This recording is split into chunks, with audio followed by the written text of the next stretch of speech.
प्रधानमंत्री माननीय नरेंद्र मोदीजी यांच्या नेतृत्वात देशाच्या वित्तमंत्री श्रीमती निर्मला सीतारामन यांनी मांडलेला अर्थसंकल्प हा विकसित भारताच्या स्वप्नाकडे जाणारा एक दमदार पाऊल आहे। आपण जर बघितलं तर विविध क्षेत्रांना पुढचे काही वर्ष दिशा, गती आणि निधी तिन्ही गोष्टी देण्याचा प्रयत्न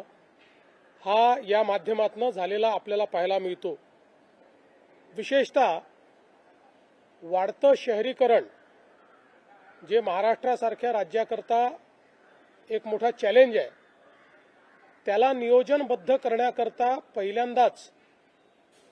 5 लाख लोकसंख्येच्या वरच्या सगळ्या शहरांचा एकात्मिक विचार हा या अर्थसंकल्पाने केलेला आहे, ज्याचा मोठा फायदा हा महाराष्ट्रासारख्या आपल्या राज्याला होईल। विशेषतः उद्योग क्षेत्रामध्ये मोठ्या प्रमाणात गुंतवणूक आणि रोजगार निर्मिती हे ध्येय या अर्थसंकल्पाचं दिसतं आहे आणि 7 वेगवेगळ्या प्रायोरिटी क्षेत्रामध्ये प्रचंड मोठ्या प्रमाणात औद्योगिक सवलती देऊन गुंतवणुकीला चालना मिळणार आहे, ज्याचा फायदा पुन्हा मॅन्युफॅक्चरिंगचं एक कॅपिटल असलेल्या महाराष्ट्राला